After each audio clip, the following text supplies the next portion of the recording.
Hello again, I'm Mark and this is EB Mark 1 Inside Out.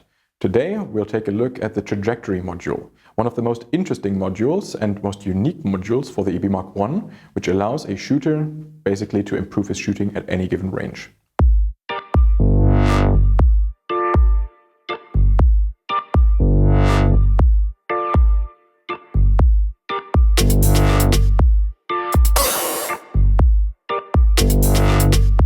Similar to the previous modules, we can access the trajectory module through the Analytics tab and see it here as the third tile, the trajectory.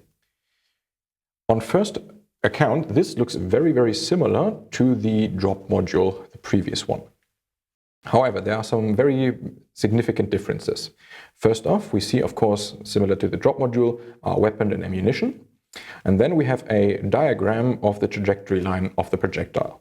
However, what we should keep in mind is right now that we have a barrel tilt angle selected here, which is set to the position and alignment. So if we selected, for example, an angle in that position and alignment setting, that we said, okay, let's say we shoot 1 degree upwards, that would be then calculated for the trajectory flight here. If we had, like here, a 0 degree angle selected, it looks just like in the drop module. However, this stops down here at the ground line, which is just obstructed a little bit by the symbol here. And we can see that for this shot, the ground line would be hit at a distance of 361.6 meters and 0.48 seconds of flight time. What we can do though is we switch our barrel tilt angle from our position and alignment to a sight option. And here we have a significantly different trajectory path. And this is all based on the information that we input up here. So we have a target distance at 600 meters in this case. And in that case, we would have a trajectory that looks about like this. And we see our highest point of the flight path is 0.95 meters, so just about 1 meter over our sight line. If we reduce the target distance to, let's say, 200 meters, we then see another thing. And that is that we have a distance, because we end up, of course, at a point of 0, because that's where we are looking at. But we start off at a height of minus 0.08 meters, so 8 centimeters below our target point. That is the distance between the muzzle and our line of sight through the scope. And we see that we are only about 4 centimeters over at the highest point of the trajectory here, at 0.04 meters or 4 centimeters over our sight line in order to hit a target at 200 meters. And now it really gets interesting is when we access our sight data right here. What you see here is similar to what it looks like on the weapon or ammunition database, but here you can input your exact scope specification and how you set up your scope on your rifle. And we named this, in this case, just a test scope. But you can then select what kind of scope it is. Of course, in this case, it's a scope sight. And then you select what kind of click values you have. So what is one click on your scope on the target, for example? So here right now, we have selected 1 centimeter at 100 meters. This is very European standard, or in the military as well, also known as 0.1 mils. As you can see here, that is the NATO mil, by the way. There's a slight difference to the regular milliradian, but you can also select things like the 1 MOA or half MOA, quarter MOA, and so on. You see we have a whole range of different sizes, including the 1 inch at 100 yards or 0.5 inches at 100 yards. We simply select whatever our scope says it has, and it goes both for the high and low clicks and the left and right clicks.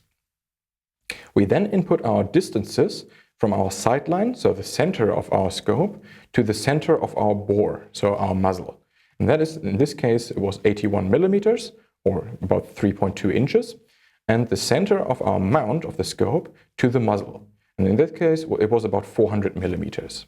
Finally, you can also input your tilt of your mount. So if you have a pre-tilting of your scope, this can already be included here. Things that we see a lot are things like 20 MOA or 10 mils or something like this. This will always be immediately recalculated. If you If you input or change anything here, please do not forget to press the Save button, otherwise this will not be adjusted on the right side, because here you get all the results from this. We start off with a zeroing process.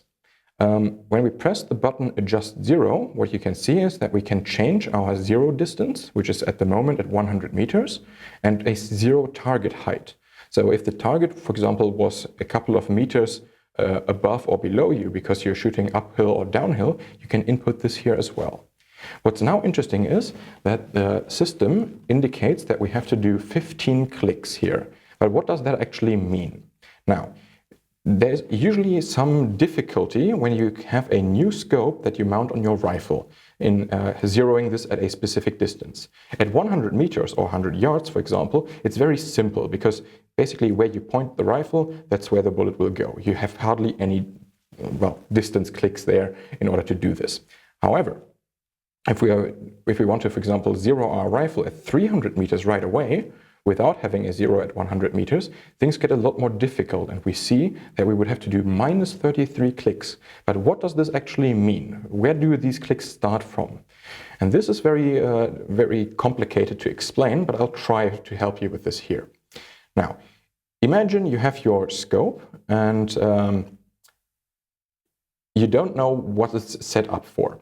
Let's say we have a scope that has an adjustment range of, let's say, 200 clicks from maximum to minimum in the heights.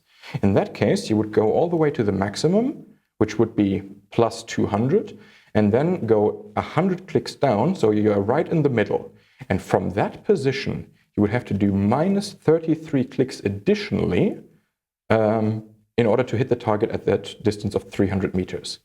When I change my tilt of the mount, this will significantly change this. So if I press Save now, actually, no, it already saved this here. That's why it's minus 33 here. Let's go back to 0 and save that. And then we can see we are now at plus 25. That is because of the tilt of the mount. So even if you don't have this, this can still be used in order to hit your target this way. And this is just for the zeroing process. So let's assume we have done this and we have now zeroed our rifle at 300 meters. I press the 0 button and we see now if our target is at only 200 meters, now I have to do minus 7 clicks. Instead of adding them, we have to reduce the number of clicks that we had, and then we would be able to hit the 200. And we can do this for basically any distance. So if we now go from the 300 to 450, it now tells us we would have to do 13 clicks. Of course, I can also input a target height offset here, where the target may be higher or lower. This won't make much of a difference at this kind of range, even if we put something like 10 meters in there. Actually, we got 1 click more, which is interesting, but especially when we go for significant height differences. Even at 50, that's not even yet there. Let's go at 100. And there we see that we have a significant adjustment here that we have to make. So if we are 450 meters away from the target and the target is 100 meters above us, we would have to do nearly 3 clicks more than if the target height offset was 0, as you can see here. Now you might ask, can I get all of these click values for all the distances? And the answer is yes, you can get this, and simply click on the Clicks tab here. This will generate for you a full table with the information that we are using the current test scope with our rifle and our ammunition. And you can see we have our rifle zeroed at 300 meters, our target distance is 450, and our step size is in 50 meters. And we see at 300 meters, of course, we don't have to make any adjustments because that's where we have zeroed the rifle. And at the shorter distances, we get the negative clicks, and at the longer distances, we get the positive clicks. And for each distance, it will also tell you what 1 click will affect on the target. So at 1 centimeter per 100 meters, of course, at 100 meters, we have 1 centimeter. But at the 300 meter, 1 click would make a difference of 3 centimeters on the target. You get also your velocity still at the target and the energy of the projectile, and in the end you also get your time of flight. Finally, you can always export this information, so you have it with you anytime you need it. It should be taken into account, however, that this data right now is always for the conditions under which the shot was taken. What you can do though is you can switch here from the environmental data from real to standard. And that way we can then go back to our site data and see even at 450 where it earlier said 13 clicks, it now says 15. So that was how the environmental condition changed our ballistic trajectory at that target distance.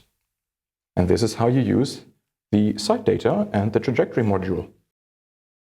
Hopefully this was helpful for you, and now you can actually use the EB Mark I to improve your shooting performance.